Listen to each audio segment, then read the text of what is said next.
Et salut tout le monde, bienvenue dans ce débrief de la rencontre entre Metz et Brest. Brest qui aura enfin mis un terme à notre série d'invincibilité. On vous rappelle, 8 matchs d'invincibilité, alors c'était beau sur le papier, dans le contenu c'était un petit peu compliqué ces derniers matchs pour le FC Metz, et Brest qui aura enfin permis au club, mais aussi à ses supporters, de retomber les pieds sur terre parce que cette défaite révèle pas mal de choses. Alors certes, il y a des circonstances, on va y venir, notamment dans la composition d'équipe, qui font que l'espoir d'une victoire était pas forcément simple sur le papier. Il y avait quand même quelques éléments qui espéraient avoir un autre résultat qu'une défaite pour le FC Metz. Mais ce match est plein d'enseignements et on va donc analyser cela en détail. Avant de commencer, quelques petites choses. Je vous rappelle que bien sûr, j'attends vos commentaires, vos réactions sur ce match. Qu'est-ce que vous avez pensé de cette rencontre? Quelles sont les impressions que vous avez sur certains joueurs qui ont performé, on va dire performé, parce que c'était pas non plus extraordinaire. Des joueurs qui vous ont peut-être déçus. Voilà, donc c'est un peu votre espace si vous voulez vous exprimer sur ce match. Les commentaires, c'est là où je veux avoir votre opinion. Et je vous rappelle que généralement, quand quelqu'un met un commentaire, je réponds à tous les commentaires pour un peu justement alimenter le débat sur la rencontre. Autre chose, bien sûr, si vous n'êtes pas abonné à la chaîne, n'hésitez pas. On est plus de 670 et quelques abonnés. On s'approche des 700 abonnés. Encore un grand merci à ceux qui se sont abonnés. Merci d'avance à ceux qui vont le faire. Vous êtes super cool de nous soutenir dans ce projet. Dernier point, n'oubliez pas, ce débrief, il est composé de plusieurs parties. Si vous voulez sauter certaines parties et vous concentrer sur certaines partie en particulier, vous allez dans la description de la vidéo et vous cliquez directement sur la partie qui vous intéresse. On enchaîne sans plus tarder par parler de l'adversaire, parce que l'adversaire du FC Metz était donc cette équipe de Brest qui, on peut le dire, montrait des signes d'une équipe qui était à la portée du FC Metz. Le classement, tout d'abord, vous pouvez voir que la situation du classement de Brest était un peu similaire à la nôtre. Je veux dire, Brest est une équipe qui, en termes de nombre de points marqués, est sensiblement au même niveau que nous. Ils ont 15 points marqués avant ce match contre Metz. Metz en a 16. On est un peu sur deux équipes qui sont au même niveau. Quand on regarde les dynamiques, et ça je pense que c'est très intéressant d'avoir ce point de vue des dynamiques. Brest est une équipe qui est, je pense, la définition parfaite de l'inconstance. C'est-à-dire que c'est une équipe qui est capable à la fois de battre de grosses équipes. Ils l'ont déjà fait. Ils ont battu à domicile Monaco 1-0. Ils ont battu à domicile Lille 3-2. C'est aussi une équipe qui est capable de perdre contre des équipes de son championnat. Par exemple, une défaite à domicile 3-0 contre Strasbourg. On peut noter aussi, par exemple, la défaite 4-0 en début de saison contre Nîmes. On est donc sur une équipe qui peut être bon contre des forts, peut être bon aussi contre des moins forts, mais inversement qui peut être mauvais contre des moins forts. Donc c'est de l'inconstance, avec un point très important à retenir pour le FC Metz. C'est que, donc tout d'abord, Brest, comme vous l'avez vu au classement, Brest est une équipe qui encaisse beaucoup de buts. Parce que Brest a encaissé 23 buts depuis le début du championnat. C'est la 19e place, quelque chose comme ça, si je ne me trompe pas, ex aequo avec Strasbourg, au moment où j'ai pris la capture du classement. Donc c'est l'une des pires défenses du championnat. Autre point à retenir, c'est que c'est une équipe qui à l'extérieur a beaucoup de mal. Vous avez vu évidemment tous les matchs joués à l'extérieur pour Brest, avec comme seule victoire à noter, victoire 2-0 contre Dijon. Tout le reste, à l'extérieur, on a eu une défaite contre Nîmes 4-0, une défaite contre Angers 3-2, une défaite contre Nantes. Je vous rappelle que nous avons été à Nantes la semaine dernière. 3-1, une défaite contre Rennes 2-1. Ils ont joué récemment 2 matchs à domicile, là où ils sont beaucoup plus à l'aise, contre Lille et contre Saint-Etienne. Ils ont gagné 3-2 et 4-1. Donc Brest est sur une série de 2 victoires d'affilée, mais à l'extérieur, c'est une équipe qui a beaucoup de mal à ne serait-ce que ramener un seul point. Et donc forcément, quand on voit cela, le FC Metz peut se dire que cette équipe de Brest, elle est prenable. Elle est prenable, elle prend des buts, d'accord ? Elle en met aussi, Et ça, c'est un point très important, vous l'avez vu, hein, Brest est une équipe qui, en ce début de saison, a marqué 19 buts voilà, depuis le début du championnat. Ça les place dans le haut panier des meilleures attaques de Ligue 1. Mais c'est en revanche une équipe qui prend beaucoup de buts. Donc la balance n'est pas favorable pour eux parce qu'ils sont à moins 4 de différence de buts avant le match contre Metz. Là où nous, par exemple, nous avons une différence de buts de plus 3. Voilà, peu de buts marqués, mais surtout peu de buts encaissés. Et donc cette équipe de Brest a un déficit à ce niveau-là, et on se dit ça peut être intéressant pour Metz de l'exploiter, pourquoi pas de marquer plus qu'un but, hein, on peut espérer quelque chose de la sorte. Le FC Metz en revanche est dans une dynamique qui est beaucoup plus constante depuis le match contre Reims, certainement vous l'avez remarqué, cette victoire contre Reims qui donc fait que depuis la 4e journée le FC Metz est invaincu. Dans les résultats, on peut dire que c'est plutôt, on va dire, moyen satisfaisant sur les derniers résultats. Je pense notamment par rapport à ce qui s'est passé contre Dijon et Nantes.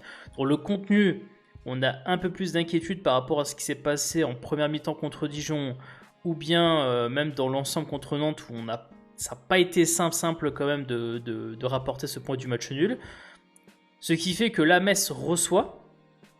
Quand vous voyez les résultats à domicile du FC Metz, à domicile, le FC Metz, c'est une seule défaite cette saison. C'était contre Monaco la première journée. Le reste, on est sur une victoire 2-1 contre Reims. On est sur une victoire 3-1 contre Lorient. Une victoire 2-0 contre Saint-Etienne. Et donc le match nul contre Dijon, c'était le 8 novembre. Qui est donc le dernier résultat à domicile. Donc on est plutôt sur une dynamique qui est très très bonne quand on est à domicile. Là où on a une équipe de Brest qui, elle, est dans une dynamique très négative quand elle se déplace à l'extérieur. Et donc forcément que on se dit la balance penche peut-être plus côté FC Metz que côté Brest quand on voit la dynamique des deux équipes. Quand on regarde les compositions des deux équipes, tout d'abord Brest a noté que ils étaient dans une situation plutôt à l'aise puisqu'ils avaient peu de joueurs absents.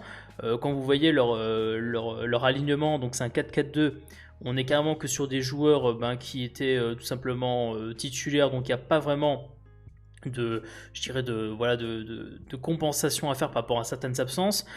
C'est une équipe qui, mine de rien, quand vous regardez dans son alignement, peut-être le plus qui à mon sens est le plus stable, 4-4-2.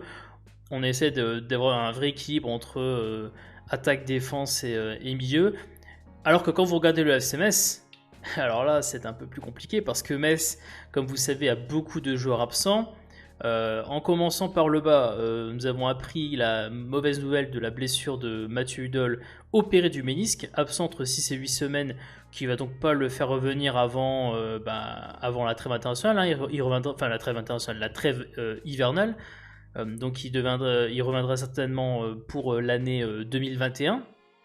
Ce qui fait que l'absence d'Hudol, une nouvelle absence, permet à Thomas Delaine de le remplacer. Donc Thomas Delaine qui profite encore de l'absence d'un des deux latéraux défensifs pour s'installer sur un poste de latéral. Et donc cette fois-ci le poste de latéral gauche. Je rappelle que sur le match contre Nantes, il était rentré en jeu sur le poste de latéral droit pour remplacer Maïga qui justement était blessé durant ce match de Nantes. Maïga blessé, qui a été donc une blessure qui a été donc confirmée pour ce match contre Brest, a ajouté la blessure de Pajot qui a eu une rechute de sa tendinite qui fait que lui aussi est absent, donc ça fait un milieu de terrain très décimé avec comme seul joueur disponible pour un poste éventuel de titulaire Fofana, Angban, on pouvait penser à Chipembe, Boubacar Traoré est déjà revenu dans le groupe pour ce match contre Brest, mais il n'a pas forcément des intentions d'être titulaire tout de suite. En tout cas, je pense pas que ce soit la réflexion actuelle pour peut-être les 2 prochains matchs, on verra bien si ça peut évoluer. Et donc forcément, la seule satisfaction en termes des absences, c'est l'attaque, parce que l'attaque, il n'y a pas vraiment d'absence, si ça n'est bien sûr Ibrahima Diane qui lui est absent, comme vous le savez, encore pour de nombreux mois. Et donc forcément, hormis l'absence de Diane, pas trop d'inquiétude sur le papier, on dirait, sur l'attaque. La seule question, c'était de savoir comment allait s'organiser tactiquement cette équipe. Est-ce qu'on allait avoir un 4-3-3 qui, à mon sens, reste le meilleur système, même avec tous ces absents, à savoir un système avec Fofana en 6, c'est comme milieu de terrain, Angban, Chipembe, avec une potentielle rentrée à imaginer de Boubacar Traoré ou alors de Matar Sarr pour essayer justement d'apporter offensivement. Si un joueur comme Chipembe n'apporte pas offensivement, je pense qu'un Matar Sarr aujourd'hui peut remplacer un Chipembe au cours du jeu. Et derrière, vous aurez toujours la même attaque avec N'Guet, Lamine Gueye et Farid Boulaya, Wagner sur le banc. Frédéric Antonetti a décidé d'opter pour une solution qui est offensive, hein. Désolé de vous le dire, hein, mais quand vous voyez que le milieu de terrain se compose de Fofana et de Angban et que 4 éléments offensifs se distinguent avec Wagner, Boulaya, N'Guet et Lamine Gueye, l'intention révélée c'est de marquer, ce qui n'est pas illogique quand on voit que Brest à l'extérieur est une équipe qui a beaucoup de mal et qui en plus en termes général prend beaucoup de buts. Frédéric Antonetti se dit c'est une équipe qui prend beaucoup de buts, c'est une équipe qui a du mal à l'extérieur, on va jouer offensivement. Et donc il décide d'aligner ce système avec 4 éléments offensifs et encore une fois 2 milieux de terrain qui malheureusement pose problème. Je l'ai déjà expliqué pourquoi. C'est parce que quand vous avez Fofana dans un milieu à 2, Fofana est obligé de créer parce que Angban ne peut pas créer lui tout seul. Ça n'est pas possible. Et on avait remarqué aussi que Fofana était un joueur, notamment sur le match contre Dijon, un joueur qui a beaucoup de mal, je dirais, à trouver ses repères dans un système à 2 milieux de terrain. Parce que depuis qu'il arrivait à Metz, c'était pas comme ça qu'il avait été, je dirais, mis dans le bain du FC Metz. Il était arrivé dans un club où le 4-3-3 était utilisé pendant toute une saison en Ligue 2. Et donc lui, je dirais, s'est développé au FC Metz dans ce système à 3 milieux et non pas à 2 milieux. Et donc forcément, vu ses qualités, le système à 2 milieux de terrain n'est pas forcément une très très grande opportunité pour lui pour s'exprimer de manière pleine et efficace. Et donc Metz remet encore ce 4-2-3-1 dont je considère que c'est peut-être un... Moi je considère personnellement qu'avec ces joueurs-là, c'est un mauvais système pour les raisons que j'ai déjà expliquées. Mais il fallait voir ce que ça allait donner. Est-ce qu'on allait avoir une surprise? Est-ce qu'au contraire ça allait être différent de Dijon? C'est un peu, je dirais, la deuxième chance de ce système en 4-2-3-1 parce que clairement, ce qu'on avait vu contre Dijon ne laissait pas trop d'espoir et d'éléments positifs pour le match contre Brest si on se retrouve à nouveau avec ce système-là. Et donc, sans plus attendre, passons au moment clé, parce que ce match a permis d'assister quand même à certains faits marquants, parce que évidemment Brest gagne 2-0, donc on va se concentrer sur les 2 buts brestois. Je le dis d'avance, avant qu'on me pose la question dans les commentaires, je ne vais pas traiter la question du penalty sifflé vers la fin de la première mi-temps, de savoir pourquoi est-ce que ça a été sifflé, est-ce que il aurait dû avoir penalty ou pas. Je pense que voilà, c'est pas un sujet qui on va dire sur lequel j'ai envie de dépenser de l'énergie et du temps. Déjà que la vidéo est très très longue déjà de base, donc on va se concentrer sur les 2 buts marqués par les Brestois, parce que les 2 buts marqués sont sont un peu moteurs de discussion et d'enseignement sur la façon de gérer certaines situations du côté du FC Metz. On peut passer, si vous voulez bien, au premier but. Le premier but de Brest marqué par Cardona à la 12e minute de jeu sur un coup de pied arrêté. Alors, je vous rappelle que il y a de cela quelques mois, on est au début de saison d'ailleurs du FC Metz, je vous avais dit que Metz était une équipe qui, pour moi, sur les balles arrêtées, avait des difficultés. J'avais même fait, je crois, un tweet où j'avais expliqué que Metz était l'une des équipes qui, justement, avait le plus de mal sur coup de pied arrêté, notamment au niveau de ses buts encaissés. C'est-à-dire qu'en gros, vous preniez un peu le nombre de buts... le nombre de... Alors je sais plus si c'est buts ou d'actions subies sur coup de pied arrêté par le SMS, mais c'était une stat que j'avais montrée sur Twitter où j'ai montré justement notre faiblesse sur les coups de pied arrêtés.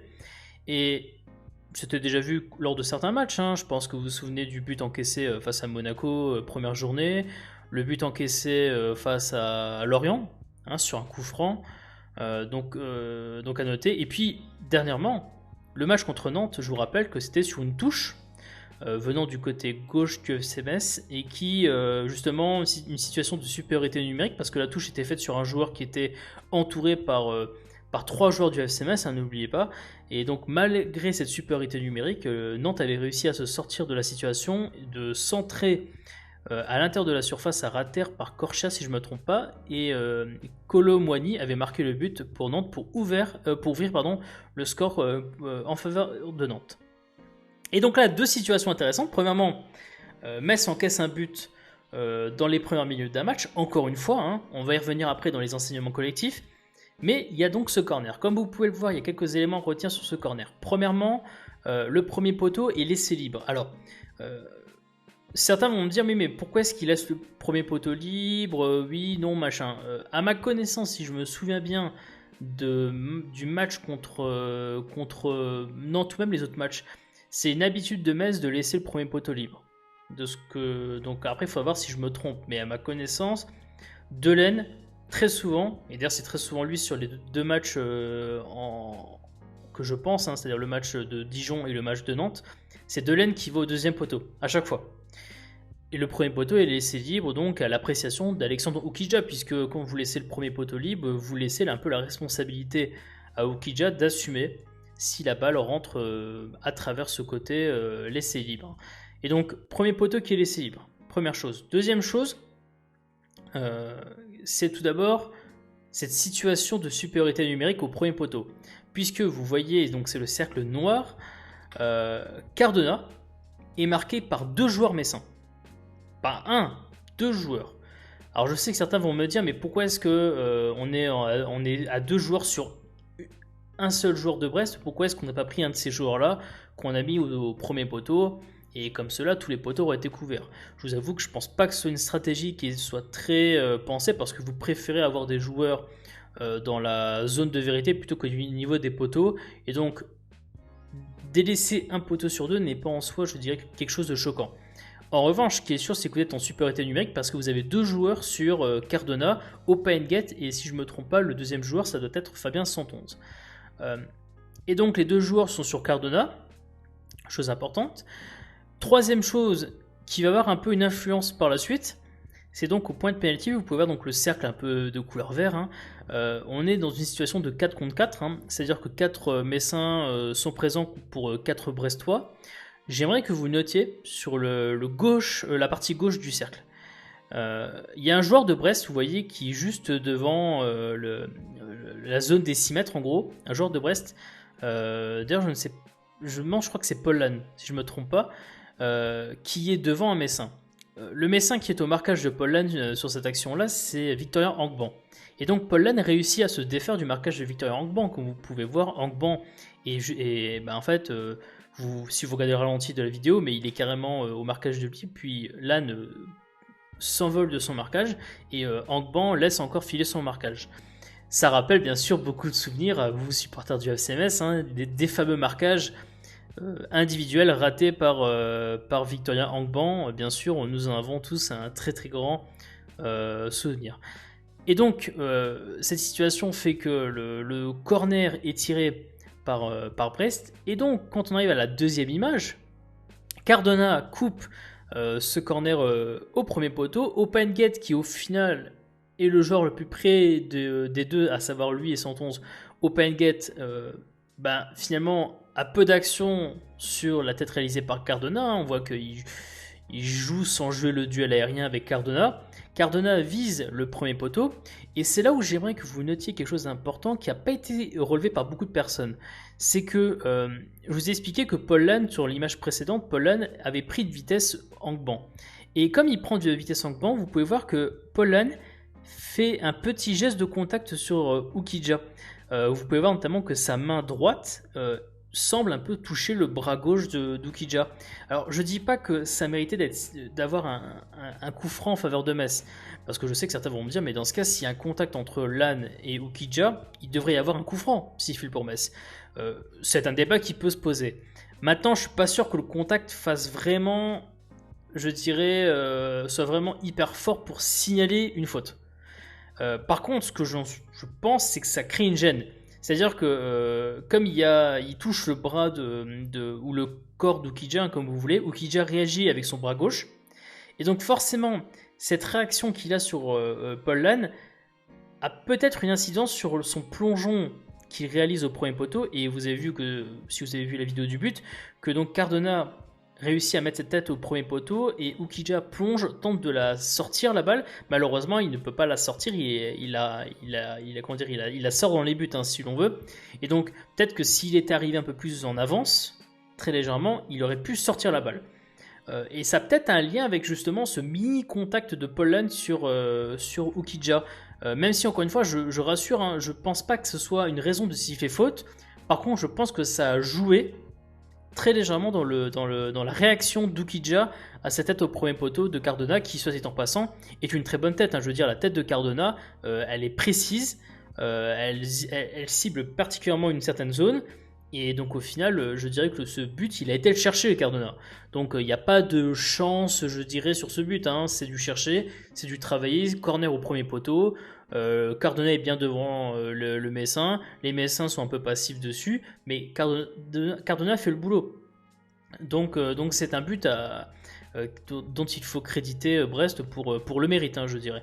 Même si, comme vous avez vu, il y a quand même des erreurs individuelles du côté du FCMS, que ce soit Engate qui réussit pas avec l'appui de 111 à prendre le dessus sur Cardona, ou bien le fait de laisser le Pollan un peu partir et donc de gêner Ukija sur la balle qui va rentrer dans le but.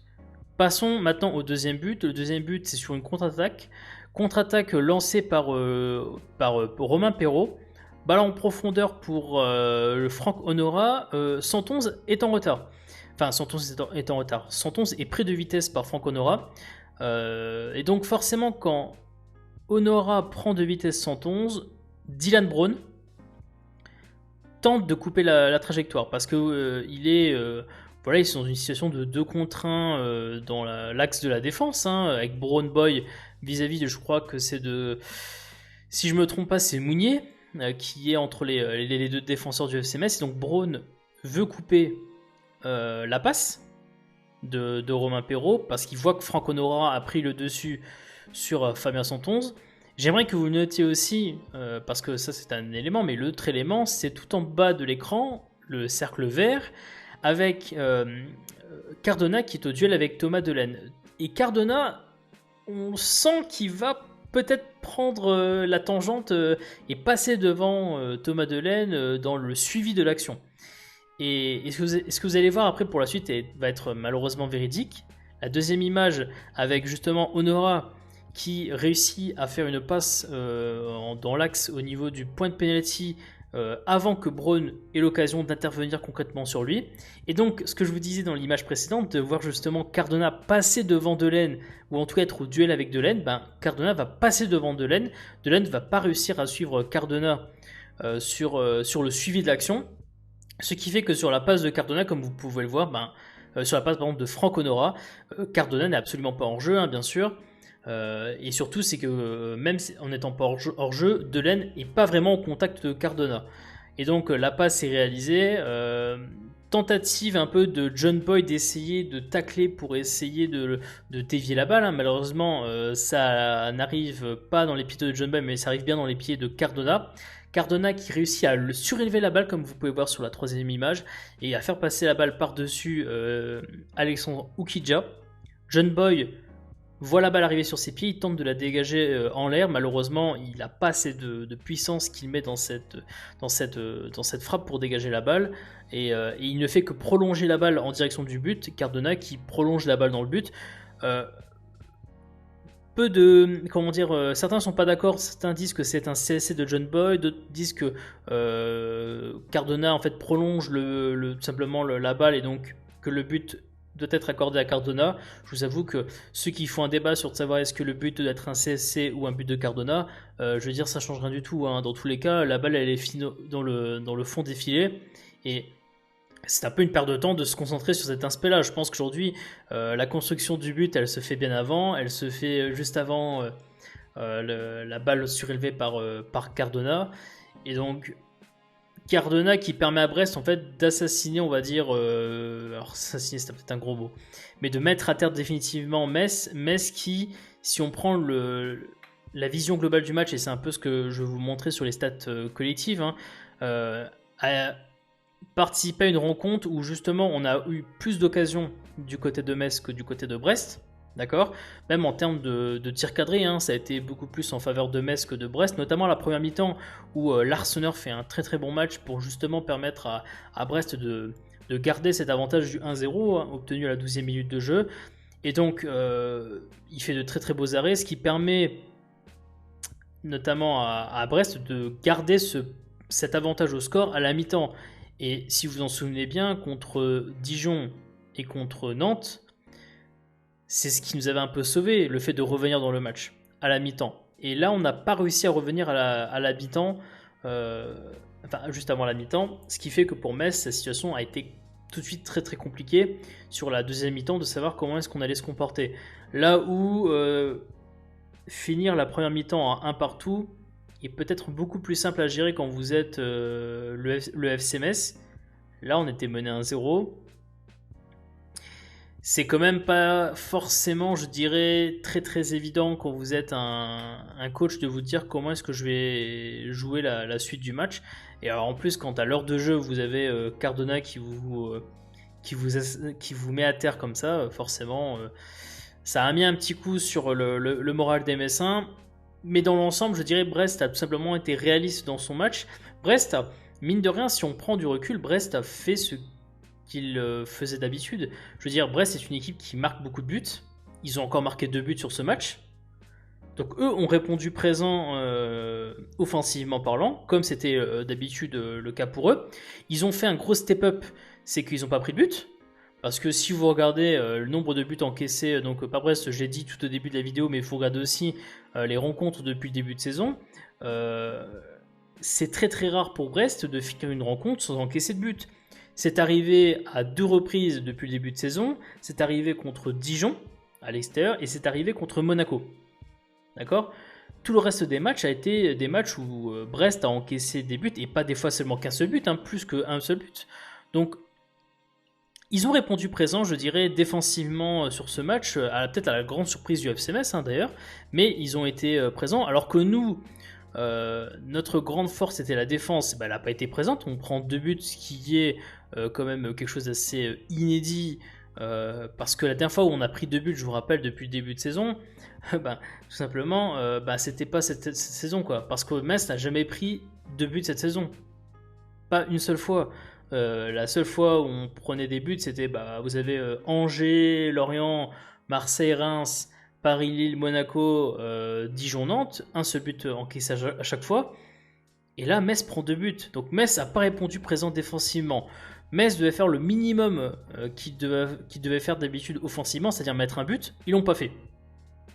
Donc Metz n'a pas répondu par rapport à ce qu'il faisait d'habitude offensivement, même à un minimum, et défensivement encore moins. Face à une équipe de Brest qui a répondu offensivement comme elle le faisait d'habitude et qui a même fait encore mieux défensivement en ne prenant pas de but. À partir de là, on peut dire ce qu'on a envie, mais pour moi, Brest mérite un peu plus sa victoire que Metz, quoi, tout simplement. Donc voilà. Après, chacun va avoir son opinion sur la question, c'est-à-dire dire que le match était beaucoup plus équilibré qu'il n'en a l'air dans le résultat. Pour moi, Brest mérite son résultat, d'autant que pour eux, c'est un gros step-up en termes de, je dirais, de résultats, surtout à l'extérieur. Voilà. Donc à partir de là, on peut débattre, hein, mais la victoire n'est pas volée pour Brest, loin de là.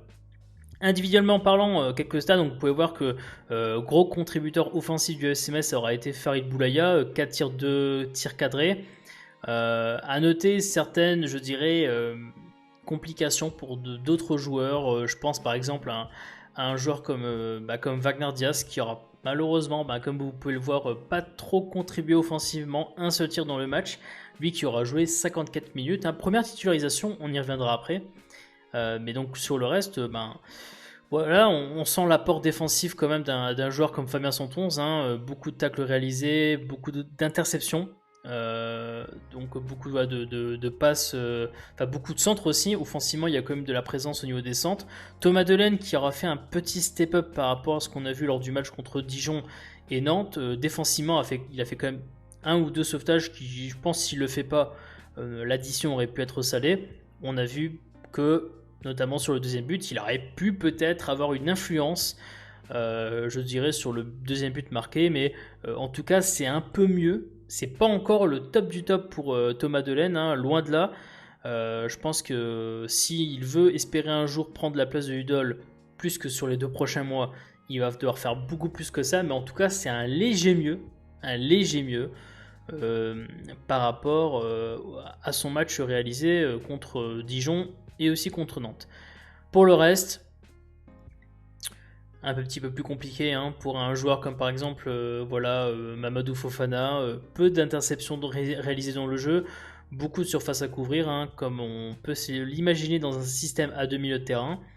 Et donc forcément, qu'est-ce qui est à retenir de ce match, vous allez me dire, qu'est-ce que l'on peut analyser, garder en esprit à la suite de cette défaite contre Brest. Tout d'abord, première chose, bonne nouvelle, hein, fin de série pour le FC Metz, donc première défaite depuis le 20 septembre et depuis donc cette victoire contre Reims, parce que la victoire contre Reims avait initié cette belle série.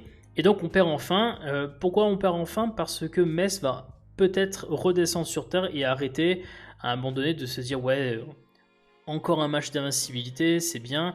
Je pense qu'il faut aussi se concentrer sur le contenu maintenant. Il y a un vrai souci sur le contenu, observé depuis le match contre Dijon. Alors certes, circonstancié par beaucoup absences majeures, Udol sur le match contre Brest, hein, mais bien sûr Maïga, Pajot, Ibrahima Niane jouent un rôle, même si finalement on a réussi à se débrouiller quand même pendant quand même quelques matchs malgré son absence. La défense qui n'a pas été malheureusement très présente, je dirais sur certains matchs, qui en plus n'est pas aidé par le système, et c'est là où j'aimerais un peu revenir, c'est encore un système du 4-2-3-1, encore un échec. Alors c'est vrai qu'on peut me dire que contre Dijon, la deuxième mi-temps, ce système a été beaucoup mieux, mais la première mi-temps n'a pas été bonne, et au final, on aligne 4 éléments offensifs pour, encore une fois, 0 but marqué. Comme à l'époque où on aligne 4 éléments offensifs contre Dijon pour un seul but marqué. Et là, on aligne 4 éléments offensifs pour 0 but marqué. Face à une équipe qui, à part 2 matchs dans la saison, prend des buts. Donc là, il y a une vraie interrogation à avoir. C'est-à-dire qu'aujourd'hui, à domicile, on n'a pas été capable, avec 4 éléments offensifs, de marquer un seul but. Face à l'une des pires défenses de Ligue 1. Je pense qu'il faut à un moment donné qu'on réfléchisse un petit peu en se disant ok, parce que en fait ce qui se passe c'est que si vous décidez de mettre 4 éléments offensifs, c'est que vous vous attendez à marquer des buts, et à partir du moment où vous mettez des buts, vous pouvez vous permettre de prendre un but par exemple. Si la balance est équilibrée, ça peut passer. Maintenant, si avec un système offensif vous ne répondez pas présent mais que vous preniez quand même des buts, au final, le résultat est pas positif, quoi. Il est au mieux nul, ou au pire, il est perdant. Et il a été perdant sur ce match. Donc, est-ce que c'est un échec définitif pour le 4-2-3-1, ou est-ce que si les blessures se poursuivent, on va encore une fois retenter ce système-là? Encore une fois, je vous rappelle que l'effectif est censé avoir été baptisé pour fonctionner dans un 4-3-3. C'est pas moi qui le dis, c'est le président du FC Metz qui l'a dit. Hein. L'entraîneur l'a dit aussi d'ailleurs. Même si Antonetti peut nous dire en conférence de presse que oui, on pense au 4-2-3-1. Je rappelle que le 4-2-3-1 a été joué en tout et pour tout, si j'exclus Brest, 2 fois cette saison avec la préparation. C'est-à-dire en préparation, si je ne me trompe pas, contre Serein et contre Dijon. Donc c'est pas du tout dans la mentalité de bosser, d'avoir travaillé pour ce système. Donc c'est bien beau de faire de l'improvisation. Je veux bien que les blessés impose de l'improvisation. Enfin quand même, je pense que il faut retrouver un équilibre entre la défense, le milieu et l'attaque, et vraiment il faut que ça revienne au 4-3-3. C'est un système qu'on maîtrise. Il faut, même si on pense que il sera, même si on sait qu'on a des contraintes par rapport au fait de faire jouer certains joueurs qui n'ont pas beaucoup de temps de jeu, je pense à Monsieur Wagner, et qu'on veut aligner nos éléments offensifs, vu qu'on a beaucoup d'éléments offensifs. Je veux bien qu'on ait cette idée-là en tête, mais maintenant il faut retrouver un équilibre. Et l'équilibre, on ne l'a pas trouvé contre Dijon en 4-2-3-1, et on ne l'a pas à nouveau retrouvé dans ce match contre Brest. Donc, est-ce que c'est la fin de ce système? L'avenir nous le dira. Autre chose, Metz encaisse encore une fois un but dans la première mi-temps, mais surtout est le premier club à encaisser un but dans, je dirais, dans la rencontre. Comme je l'ai dit, je sais plus, je crois que c'est avec Grenoble Forever que j'en ai parlé, on est quand même une équipe qui a un peu de chance lors des précédents matchs. Hein. C'est que on encaisse ce premier but et on revient à chaque fois. Ça a été le cas bien sûr contre Angers, ça a été le cas contre, par exemple, contre Lorient. Et en plus, Lorient, on a quand même gagné le match derrière. C'est évidemment le cas contre Dijon et c'est dernièrement le cas contre Nantes. Donc, pour info, depuis le match contre Lorient où l'on gagne 3-1 et où on est mené au score, hein, Metz a, sur les 7 derniers matchs, encaissé 5 fois l'ouverture du score.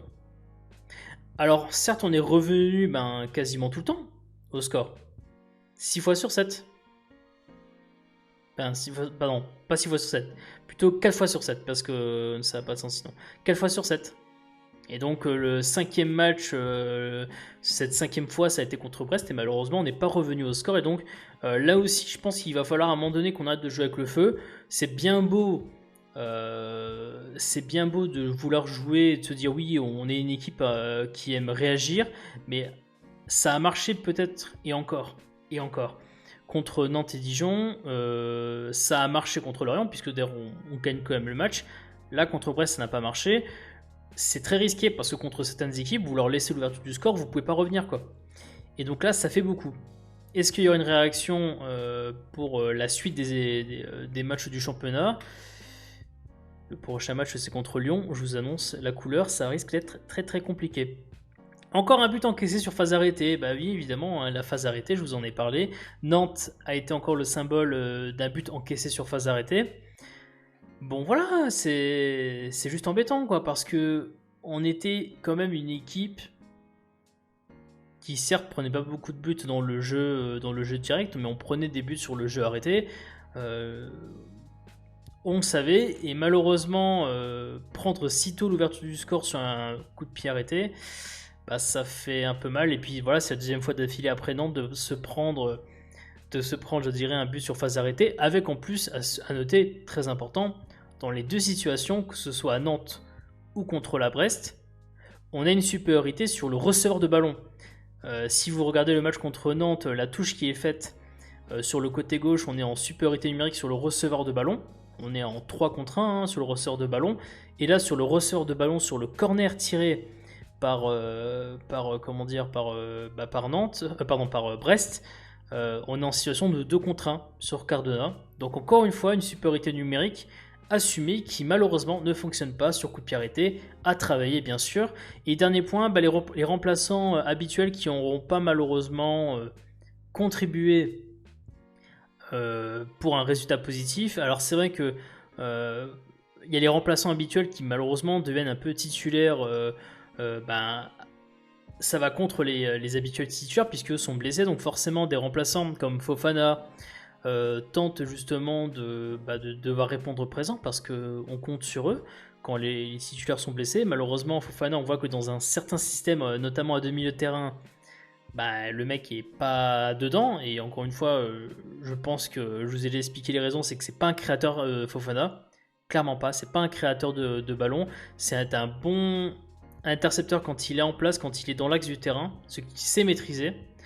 Mais malheureusement, je peux vous dire que c'est pas vraiment ça pour lui. Franchement, je suis pas forcément très convaincu du projet de le mettre dans ce système-là parce que ça ne leur rend pas service, clairement pas. Au niveau des autres remplaçants passés titulaires sur ce match, Wagner Diaz qui n'aura pas été non plus extraordinaire, on va y revenir juste après. Et après elle est rentrée en jeu. Alors j'ai mis Iseka, mais en réalité c'est plus Ambrose, hein, parce qu'Iseka je crois qu'il fait 9 minutes dans le match. Donc c'est pas forcément à noter. Mais c'est vrai que les remplaçants, on a beaucoup parlé de ce que les remplaçants sont à la hauteur pour des fois remplacer les titulaires. On l'a vu notamment lors du match contre Dijon, on l'a vu lors du match contre Nantes. C'est pas encore ça pour les éléments remplaçants. On espère aussi une évolution parce que on ne sait pas vraiment pour Maïga ou pour Pajot si leurs pépins vont s'arrêter ou pas. Pour Udol, on sait que ça va prendre 6 ou 8 semaines. Donc, et pour l'attaque, n'oublions pas que Diane est absent encore quelques mois. Donc on verra bien ce que ça va donner, mais c'est pas forcément très encourageant pour la suite. Passons maintenant, si vous voulez bien, à tout ce qui est flop et top. Alors le flop, Monsieur Wagner Diaz. Alors je le mets flop, je sais que certains vont donner d'autres noms, certains vont peut-être même dire que c'est un peu dur de mettre Wagner Diaz dans un flop, sachant que premier match en tant que titulaire depuis son arrivée au FC Metz, hein, lui qui, comme vous savez, pendant près d'1 an n'a pas joué, hein, vu sa blessure et l'absence que ça a provoqué. Je peux comprendre hein, ceux qui vont me dire que c'est très dur de le mettre, en flop. Hein. Après, il ne faut pas oublier que Metz a quand même réalisé une certaine dépense pour ce joueur-là. Hein. Quand même 4 millions d'euros, c'est pas tous les jours que Metz a dépensé 4 millions d'euros pour un joueur. Si certains vont me dire pour Angban et pour Endoram. Quand vous mettez une somme qui est une somme importante pour le FC Metz, hein, encore une fois, vous prenez l'historique des dépenses, c'est une somme importante. Vous vous attendez à beaucoup plus que ce que l'on a vu contre Brest, et pour l'instant, c'est pas ça. Sur ce match en tant que titulaire pour Wagner Diaz, je dis ça d'autant que si on revient au système en 4-3-3, le joueur qui risque de sauter, ça va être Wagner Diaz. Je pense que Lamine Gueye n'est pas prêt de sauter, N'Guet pourrait peut-être sauter si on met Wagner Diaz en pointe, mais certains vont pas forcément apprécier ce choix-là. Et puis Farid Boulaya est le joueur qui est le plus contribuant au jeu offensif du FC Metz à l'heure actuelle. Donc autant vous dire que Wagner Diaz, c'est pas simple sa situation à l'heure actuelle. Et donc ouais, il y a surtout une chose importante, c'est que moi je commence à comprendre le problème qu'il va y avoir avec Wagner Diaz, c'est que Wagner Diaz est un joueur qui, quand il était à Nancy, était le leader technique de Nancy. C'est-à-dire qu'à Nancy, tout le monde lui donnait la balle. On disait à Wagner Diaz de faire le jeu de Nancy. Et donc, il prenait beaucoup de responsabilités, que ce soit au niveau de la création, au niveau de la création d'action but. Et malheureusement, à Metz, ce joueur qui a ce rôle-là, c'est pas lui, c'est Farid Boulaya. Et donc, la question qui se pose, c'est est-ce qu'il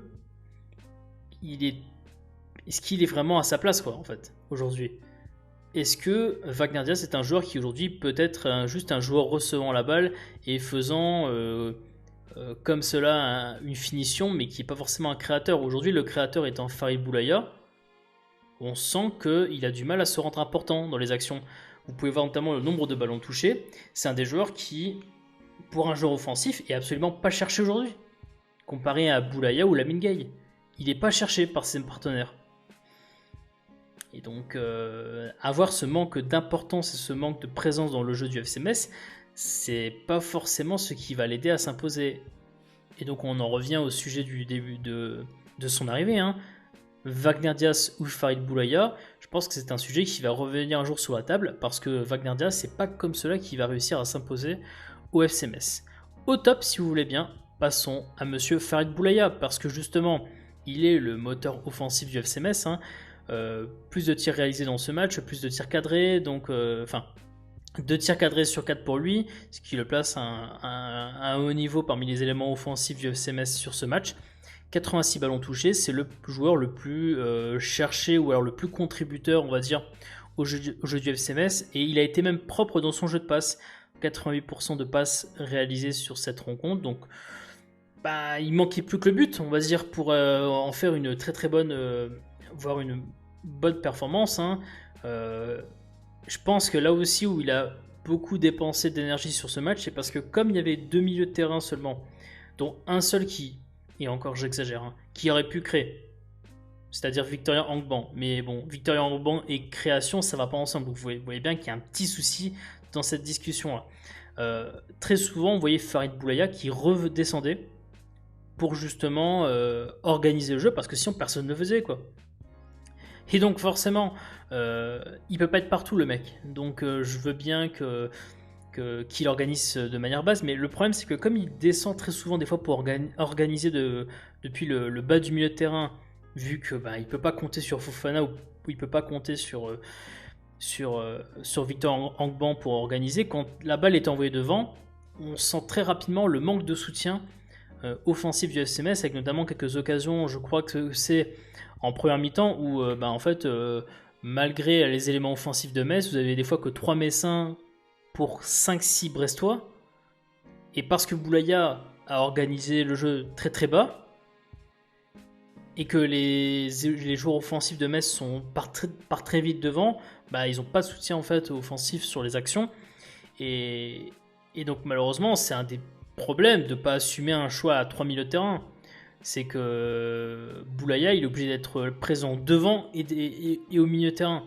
Ça va pas, quoi. Ça va, clairement, ça va pas. Ça fait... il devrait être beaucoup plus devant que derrière, en fait. Et malheureusement, il a été aussi très souvent derrière. Donc c'est là où peut-être que son match aurait pu être encore meilleur s'il avait été vraiment avec un milieu de terrain qui aurait assumé la création du milieu de terrain. Moi, je pense toujours que Warren Chipembe peut assumer ce rôle-là. Boulaya peut rester sur un rôle où il est un peu plus devant. Bon, malgré cela, il aura quand même fait une performance satisfaisante qui aurait pu être meilleure si seulement il y avait peut-être eu ce 1 but ou ce deuxième but permettant justement de revenir dans le match pour le FC Metz. On a fini au niveau des top et flops. Passons maintenant au classement. Donc le classement, avec toutes les rencontres qui se sont jouées, notamment les rencontres en retard, parce qu'il y a eu quand même quelques rencontres en retard qui ont été jouées entre le match de Nantes et le match contre Brest. Metz est 12e à l'heure actuelle, donc est sorti du top 10, donc c'est un peu une première depuis quelques matchs que l'on sort du top 10. Différence de but de plus 1, donc Brest qui nous est passé devant, ils étaient à 1 point derrière nous avant ce match de la 12e journée. Et donc le FC Metz qui a un bilan équilibré, 4 victoires, 4 nuls, 4 défaites. Vive l'équilibre, comme vous savez.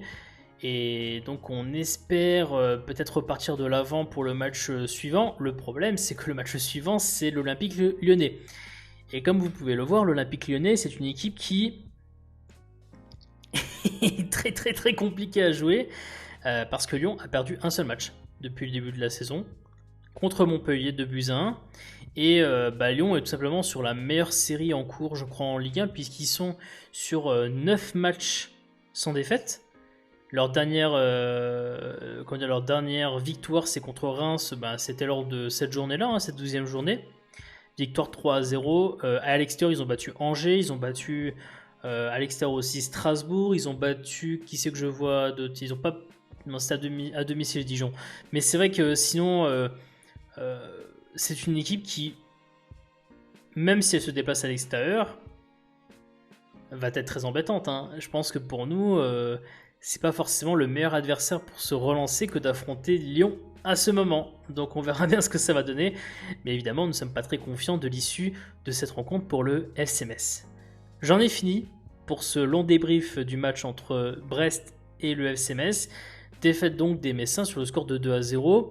N'hésitez pas encore une fois dans les commentaires à me dire ce que vous avez pensé de ce match, vos remarques sur les diverses performances des joueurs messins.